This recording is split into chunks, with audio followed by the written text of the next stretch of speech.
말씀 제목은 하나의 질문으로 되어 있습니다. 당신의 마음에는 무엇이 있습니까? 여러분, 말씀을 들으면서 계속해서 여러분들 질문을 되새기시기 바랍니다. 그리고 여러분들 각자의 마음속에 무엇이 있는가에 대해서 한번 살펴보시고 성찰하시고, 그래서 정말 우리가 참 그리스도인인가, 진정 우리가 하나님의 거룩한 사람으로 살고 있는가를 여러분들 판단할 수 있기를 주님의 이름으로 축복합니다. 다른 사람을 판단하는 것이 아니라 자기 자신을 점검하라는 것입니다. 여러분, 우리 하나님께서는 중심을 보시는 하나님이시라고 했습니다. 중심을 본다라는 것은 우리 마음의 중심을 본다라는 것입니다. 겉으로 드러나는 행동을 보는 것이 아니라, 겉모습을 보시는 것이 아니라 우리 마음이 어떤 상태인가를 보신다는 것입니다. 여러분, 진정한 그리스도인, 리얼 크리스찬, 참 그리스도인은 어떤 사람일까요?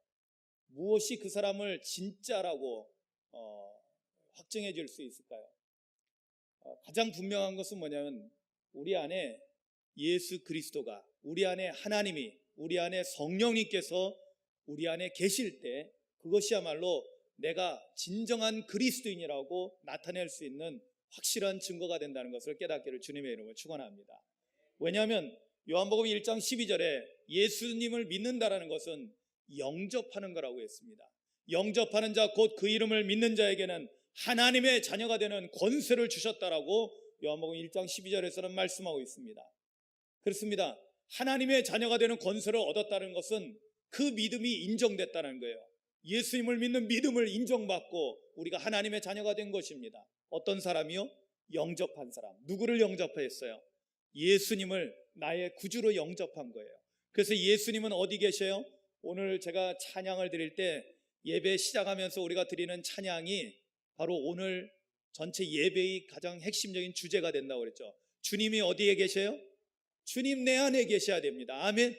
주님이 내 안에 계셔야지, 주님이 내 바깥에 계신 것은 진정한 하나님의 자녀가 되지 못한 상태를 말하는 것입니다. 주님은 내 안에 계실 때 내가 진정한 그리스도인, 참 그리스도인이 된다는 사실을 깨닫기를 주님의 이름으로 축원합니다. 그런데 예수님이 내 안에 계신다는 이 표현에는 뭐가 다 포함되어 있냐면, 성부 하나님도 그리고 성령 하나님도 내 안에 계시다라는 것을 의미합니다. 그래서 내 안에 주님이 계시다라는 것은 삼위일체 하나님이 모두 계시는 것을 의미하는 것입니다. 우리가 너무나 잘 알고 있는 말씀, 고린도전서 3장 16절 말씀에는 너희는 너희가 하나님의 성전인 것과 하나님의 성령이 너희 안에 계시는 것을 알지 못하느냐라고 사도 바울은 고린도 교회 성도들을 향해서 아주 강하게 말씀하고 있습니다. 여러분들 안에 누가 계십니까? 하나님의 영, 성령이 계십니다. 할렐루야. 그래야지 우리가 진정한 하나님의 자녀이고 참 그리스도인이라는 것입니다. 그런데 오늘 본문 말씀을 보면은 큰 문제가 있는 것을 우리가 발견하게 됩니다. 오늘 본문에 보면 유월절이라 하는 무교절이 다가옵니다. 사실 유월절이라 하는 무교절이 다가온다는 것은 예수님께서 십자가에 매달려 죽임당할 때가 온 것입니다. 어린 양이 되어서 대속제물로 죽으셔야 할 때가 다가온 것을 의미합니다. 그런데 그때 예수님의 죽음과 아주 밀접한 관련이 있는 사람들이 등장하게 됩니다. 첫째는 대제사장들입니다. 둘째는 서기관들입니다. 그리고 또 한 사람은 3절에 12 중에 하나인 가룟신이라고 부르는 유다입니다. 우리가 가롯 유다라고 부르는 바로 예수님의 12 제자 가운데 한 사람이 등장합니다. 여러분, 대제사장들은 오늘날 교회의 지도자들하고 마찬가지 당시 예루살렘 성전의 지도자들을 말하는 것입니다. 그리고 서기관들은 누굴까요? 바리새인들 가운데 특히 서기관들은 하나님의 말씀을 맡은 자들, 율법학자들, 말씀을 가르치는 자들, 오늘날로 따지면은 목사님들이나 신학 교수님들이나 말씀을 가르치는 일들, 선생님들도 다 포함되겠죠. 말씀을 가르치는 일을 하고 있는 중요한 사람들인 것입니다. 그리고 가룟 유다는 예수님을 따르던 12 제자 중 한 사람이었습니다. 그렇다면 이 말씀은 어떤 것하고도 연결이 되냐면, 우리들 가운데도 이런 사람이 있을 수 있다는 것입니다. 그것이 목사님이든 장로님이든 권사님이든 집사님이든 우리가 찬양대를 하건 어떠한 봉사를 하건 그것을 가리지 않고 누구에게든지 이런 일이 일어날 수 있다라는 것을 오늘 본문은 우리에게 알려주고 있고 경종을 울리고 있는 것입니다. 그런데 이 사람들이 다 뭐하고 관련된 사람들이에요? 바로 예수님을 십자가에 못 박아 죽이는 그 악한 일을 행한 그 일과 관련된 사람이라는 것입니다. 그런데 이 사람들이 왜 이런 일을 하게 됐을까요? 왜 이들은 이렇게 정말로 하나님께 그리고 예수님에게 정말로 몹쓸 짓을 하고 이렇게 돌이킬 수 없는 큰 죄악을 저지르게 되었을까요? 거기에 대해서 성경은 이렇게 말씀하고 있습니다. 3절 말씀에 보면 12 중에 하나인 가룟신이라 부르는 유다에게 사탄이 들어가니. 사탄은 하나님을 대적하는 악한 영의 대명사입니다. 흔히 사탄도 나오고 마귀도 나오고 귀신들도 나오는데 보면은 사탄을 가장 그 모든 악한 영들, 마귀의 영들 가운데 대장 우두머리로 우리가 보고 있습니다. 자, 그런 사탄이 누구에게 들어갔어요? 가룟 유다에게 들어갔다는 것입니다. 어디로 들어갔을까요? 머리로 들어갔을까요? 발로 들어갔을까요? 위장으로 들어갔을까요? 우리는 어디로 들어갔다고 흔히 말하냐면 마음에. 왜냐하면 그 마음에 사탄이 들어갔을 때 그 마음에서 일어나는 생각을 무엇이 주장하게 돼요? 사탄이 주장하게 되는 것입니다. 그리고 그 마음의 생각을 사탄이 주장하게 되면 어떤 일이 일어날까요? 악한 말을 하게 되고 악한 계획을 짜게 되고 그리고 악한 일을 행하게 되는 것입니다. 무엇으로부터 출발한 거예요? 사탄이 그 마음을 점령하면서부터 이런 일이 일어나는 것입니다. 여러분, 우리 안에 예수님을 따르는 예수님의 제자된 자들, 그리스도인은 그 안에 예수님이 계셔야 되는데 예수님이 안 계시고 사단이 들어와서 그 마음을 빼앗아 버린 것입니다. 점령해 버린 것입니다. 그렇게 됨으로 인해서 그 사람은 악한 자가 되어버렸고 하나님의 아들이신 죄 없으신 예수님을 십자가에 매달아 죽이는 자가 되었던 것입니다. 그렇다면 여러분, 가룟 유다만 문제였을까요? 여러분, 가룟 유다 혼자서 이런 일을 할 수 있었을까요? 아니요. 오늘 대제사장들과 서기관들을 보십시오. 2절 말씀에 보면은 대제사장들과 서기관들이 예수를 무슨 방도로 죽일까 궁리하니 이는 그들이 백성을 두려워함이더라 라고 말씀하고 있습니다. 여기에는 이 말씀 2절 말씀에는요, 우리가 무엇을 알 수 있냐면 대제사장들과 서기관들은 가룟 유다보다 더 먼저 이미 그들 마음은 사단에게 점령되어 있었다는 것을 우리에게 알려주고 있습니다. 왜? 그들은 벌써 악한 마음을 가지고 있습니다. 악한 마음이 뭐예요? 예수를 무슨 방도로 죽일까 하는, 예수님은 다른 사람을, 자기한테 무슨 어떤 악한 일을 행하지 않았습니다. 선한 일을 하시는 분이었습니다. 병자들을 고쳐주시고 말씀을, 하나님 나라, 하나님의 복음을 가르쳐주는 사람이었습니다. 그런데 그들은 예수님을 어떻게 죽일까? 우리가 시편 말씀 묵상하면서 악인들의 특징에 대해서 배우는데요, 악인들은요 까닭 없이 미워한다는 거예요. 이유가 없어요. 오히려 착하게 사는 것이 미운 거예요. 왜 그럴까요? 그 안에 악한 마음이 있기 때문에 그런 거예요. 왜 그들의 마음은 그렇게 악할까요? 여러분, 사람들은 다 자기 집에 가면은 자기는 옳은 사람으로 생각하며 살아갑니다. 우리가 이번 금요 연합속회 때 사람들은 다 자기 소견에 옳은 대로 행한다고 그랬어요. 네, 그러니까 그 일을 하겠죠. 그러나 하나님께서 보실 때는 너무나 악한 일들을 계획하고 있고 꾸미고 있고 결국에는 그 악한 일을 기회를 엿봐서 기회만 주어지면 그 악한 일을 행하는 것이었습니다.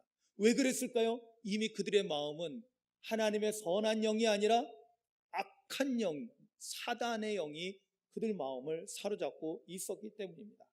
그래서 그들은 궁리하고 있는 거예요. 어떻게 하면 저 사람을 죽일까? 어떻게 하면 예수를 죽일까 하고 궁리하고 있는 찰나에 마침 가룟 유다에게 사탄이 들어가서 가룟 유다가 예수님을 어떻게 넘겨줄 건가 의논하러 왔을 때 옳았구나 하고 기뻐하면서 가룟 유다를 맞이하고 그들은 악한 꾀를 도모하기 시작했던 것입니다. 그리고 그것이 마침내 예수님을 붙잡아서 십자가에 죽게 하는 그 일을 가능케 했던 것입니다. 이러한 악한 계획을 짜고 악한 일을 도모하고 악한 일을 행하는 자들 마음속에는 벌써 사탄이 자리 잡고 있다라는 것을 우리는 오늘 말씀을 통해서 분명하게 배우고 깨닫게 됩니다. 그렇다면 서두에 말씀드렸듯이 가룟 유다, 대제사장들, 서기관들만 문제일까요? 아니요. 여러분들은 어떻습니까? 여러분 지금 이 말씀을 들을 때 이거는 2000년 전에 있었던 이야기고 이 말씀을 통해서 오늘 우리에게 주시는 메시지는 그렇다면 우리 마음 상태는 어떤가를 여러분들 보셔야 한다는 것입니다. 나는 정말로 주님께서 인정하실 만한 우리 중심을 보시는 하나님께서 인정하실 만한 참 그리스도인인지 아니면은 나도 모르게 가룟 유다처럼 사단에게 마음을 빼앗기고 사단에게 점령당해서 나도 모르게 나는 옳다고 생각하면서 행하지만은 악한 생각, 악한 꾀, 악한 일을 도모하고 계획하고 악한 일을 저지르고 있지는 않은지 여러분 한번 살펴볼 필요가 있다는 것입니다. 그렇다면 역으로 먼저 한번 우리가 점검해 보기를 원하는 것은 우리 그리스도인들에게는 반드시 우리 안에 뭐가 있는 거예요? 무엇이 있어야 돼요? 삼위일체 하나님이 우리 안에 계셔야 됩니다. 아멘이죠. 이거는 도저히 조금이라도 양보할 수 없는 너무나 분명한 것입니다. 우리 안에 주님이 안 계시면 우리는 믿음의 사람이라고 그리스도인이라고 하나님의 백성이라고 하나님의 자녀라고 더더욱 말할 수 없는 것입니다. 그렇다면 우리 마음을 점검해야 되는데 내 안에 정말로 삼위일체 하나님이 계시는가를 점검해야 되는데 그러기 위해서는요 체크할 수 있는 몇 가지 이 조건들이 있습니다. 첫 번째 점검해야 될 조건은 뭐냐면 내 마음 가운데 진정한 믿음이 있는가입니다. 아주 중요하죠. 왜냐하면 우리가 믿음으로 말미암아 구원받는 자이기 때문에 우리에게 믿음이 있는가 하는 것을 우리가 체크해 봐야 된다는 것입니다. 여러분 로마서 10장 10절에 보면 사람이 마음으로 믿어 의에 이른다고 했어요. 마음으로 믿어 의에 이른다. 그런데 여러분 우리 마음에서 믿는다는 것은 무엇을 말할까요? 마음으로 믿는다는 것. 여러분 내 마음으로 믿는다는 것은 이것은 진실함을 의미합니다. 그리고 또 놀라운 사실은 내 마음에서 믿어진다는 것은요 여러분 우리가 이런 말 할 때가 있어요. 어쩔 때 보면 나도 내 마음 모르겠어 라고 얘기할 때가 있죠. 어떻게 보면 내 생각하고는 다르게 내 마음이 움직일 때가 있는 것을 보게 됩니다. 왜 그럴까요? 뭔가 내 마음 가운데 다른 무엇이 존재하고 있는 것 같은 그런 느낌을 받을 때가 있습니다. 그런데 그 무엇을 우리가 분별해야 된다는 거예요. 그 무엇이 선한 건지 악한 건지 그 무엇이 거룩한 건지 사악한 것인지 그것을 분별할 수 있어야 된다는 것입니다. 그런데 마음으로 믿어라는 것은 뭐냐면 내 마음에서 믿음이 생겨난다는 것을 의미합니다. 이것은 뭘 의미하냐면 내가 의지적으로 믿는 믿음이 아니라 사람을 내가 경험해보고 이 사람은 믿을 만한 사람이야 이것이 아니라 내 안에 믿어지는 믿음이 생겨나온다는 것입니다. 어떤 믿음이요? 믿어지는 믿음. 할렐루야. 여러분 성경 말씀을 그냥 우리가 이성적으로 이렇게 보고 있잖아요. 안 믿어져요. 여러분 만약에 성경을 보자마자 믿어지는 사람은 그 사람은 정말 이상한 사람인 거예요. 특별한 하나님의 은총을 입은 사람 아니면은 약간 제정신이 아닌 사람일 경우가 많습니다.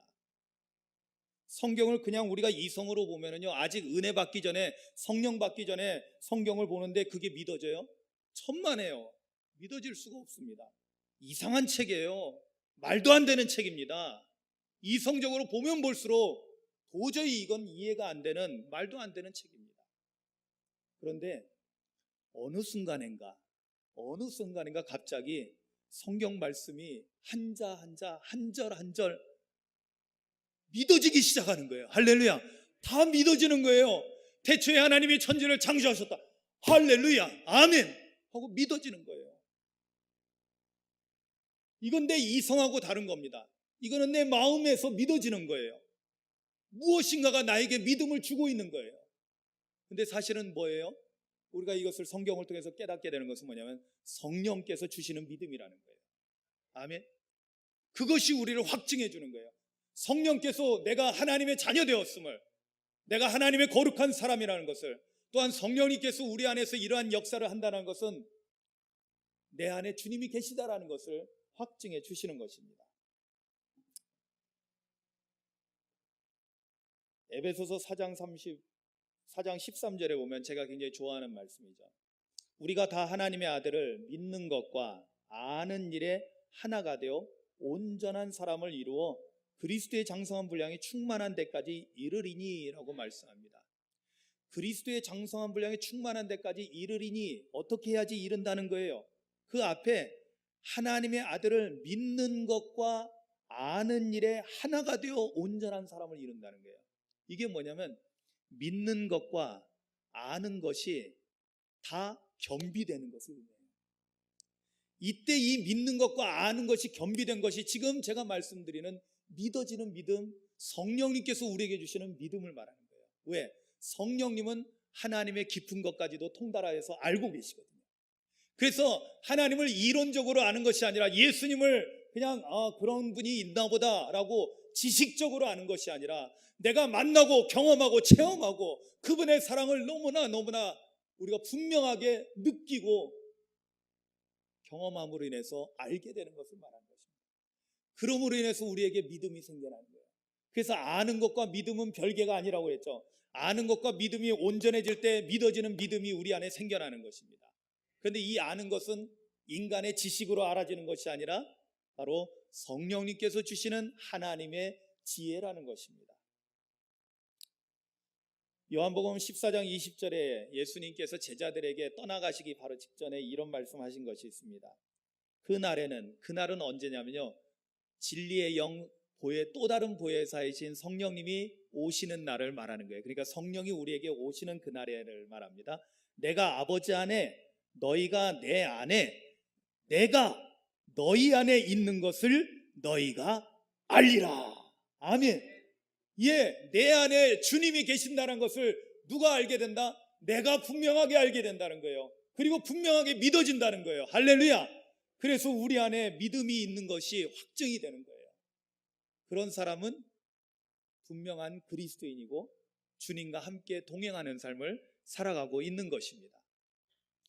자, 이 첫 번째 조건은 반드시 우리가 이 조건을 우리가 만족시켜야 될 줄로 믿습니다. 여러분, 예수님이 믿어지십니까? 하나님의 말씀, 성경 말씀이 믿어집니까? 아멘. 예, 믿어져야 됩니다. 만약에 믿어지지 않는 부분들이 있다면 기도하십시오. 성령님 도와주세요. 나에게 이 믿음이 생겨나게 해달라고. 믿어지는 믿음, 성령이 주시는 믿음을 달라고 간구하셔야만 하는 것입니다. 두 번째 점검할 거는 좀 더 구체적인 것입니다. 여기에는 여러분들이 조금 좀 신경 좀 써봐야 될 것 같습니다. 우리가 제일 못하는 거예요. 그것은 뭐냐면 두 번째 점검은요, 말씀에 대한 겁니다. 여러분, 말씀이 여러분들이 일상생활 속에서 말씀이 자주 떠오릅니까? 말씀이 생각납니까? 여러분, 지난 주일날 우리가 말씀을 들었습니다. 한 주간 살면서 말씀을 생각하셨습니까? 얼마나 생각하셨습니까? 제가 오늘 새벽에, 저희가 주일 새벽에는 제가 시편 강해를 하지 않고 시편 말씀 묵상하는 걸 잠시 멈추고 주일 새벽에는 지난 주일 설교를 다시 이렇게 요약을 해서 다시 점검하면서 말씀을 나눕니다. 제가 오늘 새벽에 이렇게 그 말씀을 전하면서 이 방식은 참 좋은 거다라는 것이 제 마음속에 깨달아졌어요. 왜냐하면 우리가 주일날 말씀 전하고 나서 그 말씀대로 살았는지 안 살았는지 아무도 신경 안 쓰고 그냥 또 넘어가서 또 다른 말씀을 또 받고 하는 거예요. 그냥 무의미하게 되풀이하는 것 같아요. 옛날에 왜 괴종시계 있었잖아요. 시계추 왔다 갔다, 그냥 왔다 갔다 하면서 시간만 보내는 그런 모습인 것 같아요. 교회만 왔다 갔다 하지 제대로 영적으로 성장하지 못합니다. 왜 그럴까요? 주일날 말씀 듣고 문 밖에 나가면서 다 말씀을 잃어버리는 거예요. 아예 생각하지 않고 한 주간을 살다가 또다시 오는 겁니다. 성경책도 그때만 잠깐 풀었다가, 그나마 요즘은 젊은 사람들 성경책도 안 갖고 다니는데, 왜냐면 이거 다 틀어주니까 이나마도 성경책 이거 귀찮다고 안 갖고 다니는 사람들이 많다는 거예요. 우리 교회는 없죠? 다 들고 계시죠? 연세 드신 분이 무거워서 교회에다 놓고 다니시는 건 이해가 돼요.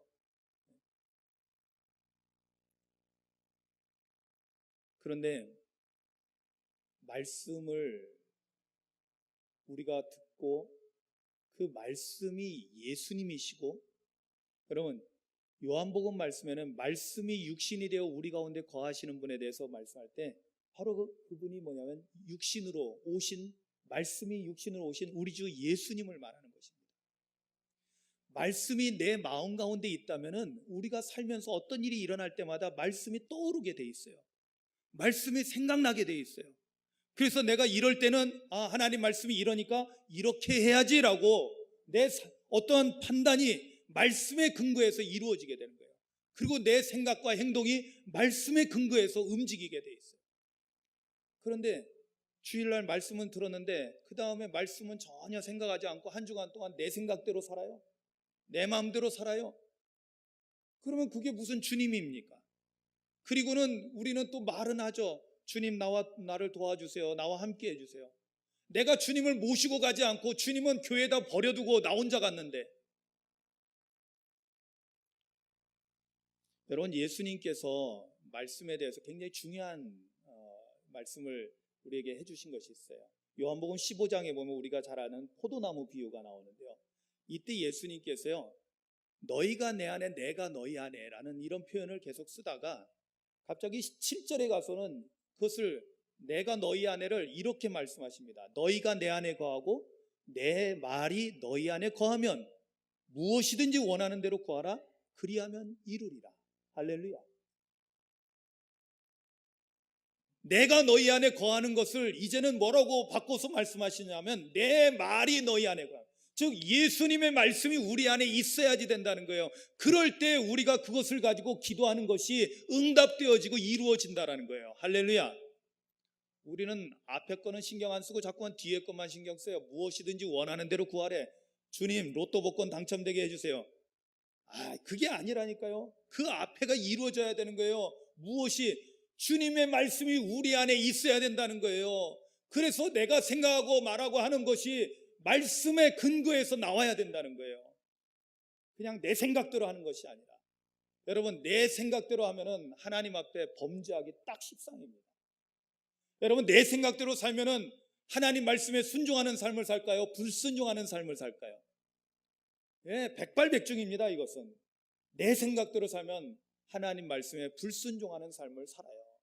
아니 말씀을 생각하고 말씀대로 살려고 해도 자칫 실수할 때가 많은데 하나님 말씀 내팽개치고 내 마음대로 사는 거는 내 생각대로 사는 거예요. 그러니까 날마다 불순종하는 죄악 가운데 사는 거예요. 여러분 말씀이 생각난다는 것은 결국에는 그 말씀대로 살겠다라는 의지가 그 안에 포함되게 돼요. 그래서 말씀에 순종하는 삶을 살 수 있게 되는 것입니다. 할렐루야. 그럴 때 우리 안에는 주님이 계시는 거예요. 말씀이신 주님이 우리 안에 계셔요. 왜 순종하지 못하냐면요, 여러분 예수님께서 씨 뿌리는 자의 비유를 하실 때 길가밭은 어때요? 씨를 뿌렸는데 새들이 와서 그걸 다 쪼아간대. 근데 이 새들이 뭐예요? 사탄이, 마귀들이, 악한 영들이 와서 말씀을 다 빼앗아 간다는 거예요. 그리고 우리 마음을 누구한테 뺏기는 거예요? 사단에게 뺏기는 상태를 말하는 거예요. 말씀이 없어져 버리는 거예요. 그러니까 듣기는 들었는데 아무런 열매가 없는 거예요. 그래서 순종하지 못하게 되는 겁니다.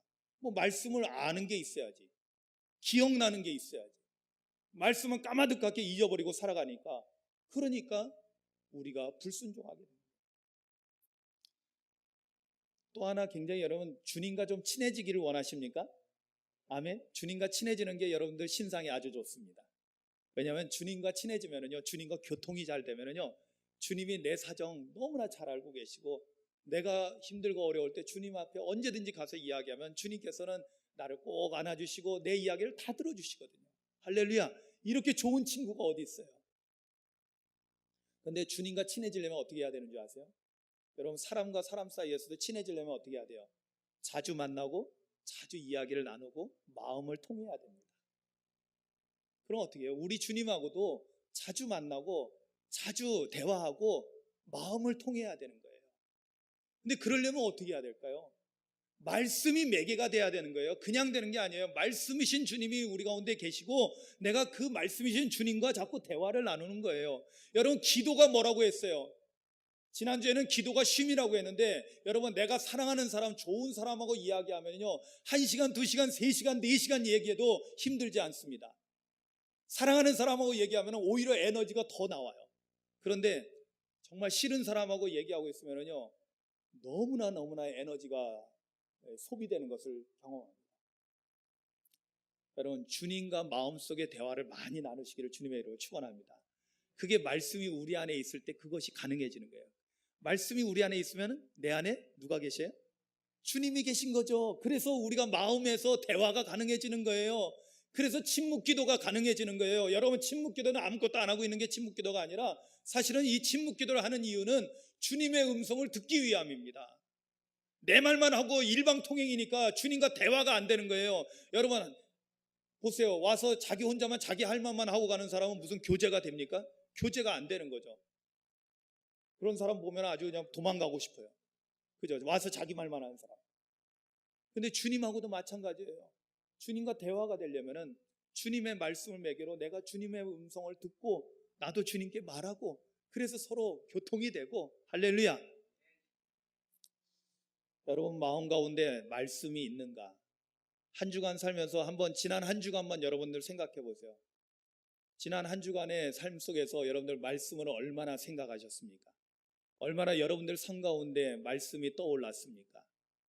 여러분, 이거는 정말로 두렵고 떨리는 마음으로 점검하셔야만 합니다. 마지막 세 번째는요 정말 중요한 것, 제가 늘 강조했던 것, 우리 마음 가운데 정말로 주님이 계신가 아닌가를 정말 확실하게 알 수 있는 것은, 그것은 무엇이냐면 우리 안에 사랑이 있는가 없는가를 보면 된다. 내 마음에 사랑하는 마음이 있는가?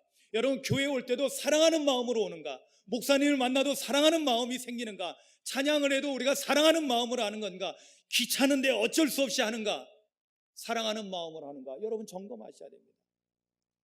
요한일서에 있는 말씀을 통해서 우리가 분명히 알잖아요. 하나님은 사랑이시다. 여러분 정확하게 표현하자면 요한복음 15장 10절에 보면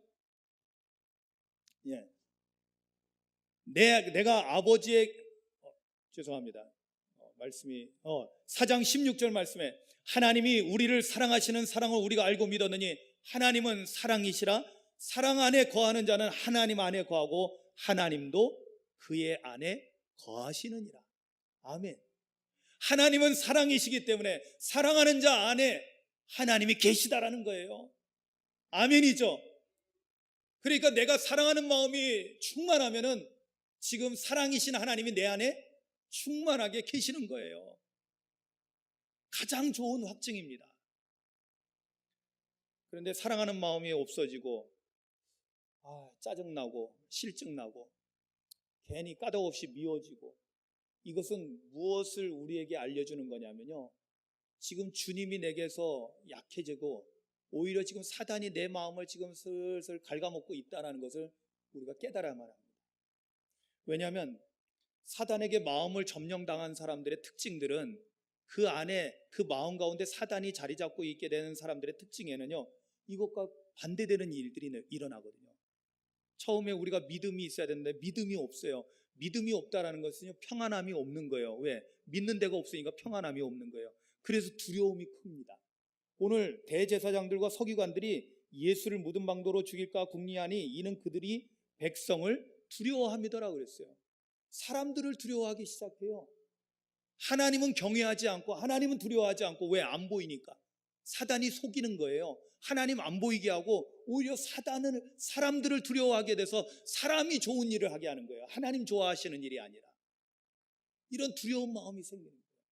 여러분 믿음의 반대말을 우리를 불신앙이라고 안 하고요 두려움이라고 이야기합니다. 왜 두려움이 생기느냐? 믿음이 없으면 두려움이 생긴다는 거예요. 또한 말씀이 없다라는 것은 아까 말씀드린 대로 말씀이 없으면 자기 생각에 옳은 대로, 자기 소견에 옳은 대로 행합니다. 그러니까 어떻게 해요? 악한 생각을 하고 악한 일을 저지르게 되는 것입니다. 여기 3절에 열둘 중에 하나인 가룟이라고는 유다에게 사단이 들어가니 4절에 이에 유다가 대제사장들과 성전 경비 대장들과 함께 가서 예수를 넘겨줄 방도를 의논했다라. 악한 일을 도모하는 거예요. 왜? 자기 생각이 옳은 대로 지금 따라가는 거예요. 주님 말씀대로 가는 것이 아니라 자기 생각대로 가는 거죠. 그래서 악한 꾀를 꾸미고 악한 계획을 짜는 거예요. 또 사랑 없음에 대해서는 이미 서기관들에서 잘 나타나죠. 대제사장들과 서기관들은 예수를 무슨 방도로 죽일까 궁리했다라고 했어요. 죽이려고 한다는 것은 그 마음에 뭐예요? 사랑하는 마음에 미워하는 마음이에요. 예, 죽이고 싶을 정도로 미운 마음이 그들 안에 있는 거예요. 이유가 있어요, 없어요? 없어요. 까닭 없어요. 그냥 미운 거예요. 선한 사람인데, 랍비인데, 존경할 만한 다른 모든 사람들에게 좋은 분인데 이 사람들은 미워하는 거예요. 시기와 질투를 하는 거죠. 그래서 그들 마음은 이미 사단에게 점령당했다는 것입니다. 사랑하는 성도 여러분, 이제는 각자의 마음속에 여러분들도 점검을 하셔야 돼요. 이거는 오늘만이 아니라 수시로 점검해야 돼요. 왜? 12 중에 하나인 가룟 유다가, 예수님을 따라가던 제자 중에 하나였던 가룟 유다가 그 마음 가운데 언젠가 사단이 들어와서 그 마음을 점령하는 순간 그는 돌이킬 수 없는 죄악 가운데 떨어지게 됐던 거예요. 그러니까 우리도 그럴 수가 있다라는 거예요. 그럼 우리가 빨리 눈치채야 되겠죠. 사단이 내 마음을 빼앗아가고 있다는 것을 우리가 딱 눈치채면 예수 이름으로 물리치면 됩니다. 할렐루야. 그리고 다시 주님의 말씀을, 그리고 주의 성령을, 내 안에 하나님의 사랑을 가득 담고 하나님께로 집중하면 됩니다. 오늘 여러분들 마음속에 무엇이 있는지 이제 한 해가 저물어가고 있는 이때 잘 점검하시고 정말 주님의 거룩한 사람으로서 살아갈 수 있기를 주님의 이름으로 축원합니다. 이 시간 다 같이 조용히 눈을 감고 기도할 때 우리 마음을 여러분들 성찰하십시오. 내 마음에 오늘 말씀대로 참된 믿음이 있는가, 믿어지는 믿음이 있는가를 보십시오. 내 안에 말씀이 있는가, 말씀이 자주 생각나고 말씀대로 내가 행하려고 하는가, 그것을 생각하십시오. 무엇보다도 내 안에 사랑이 있어서 무슨 일을 행하든지 사랑하는 마음으로 하는가, 내가 성탄절을 준비함에 있어서 사랑하는 마음으로 하려고 하는가, 아니면은 어쩔 수 없이 귀찮은데 그냥 마지못해서 하는가, 우리 안에 여러분 점검하십시오.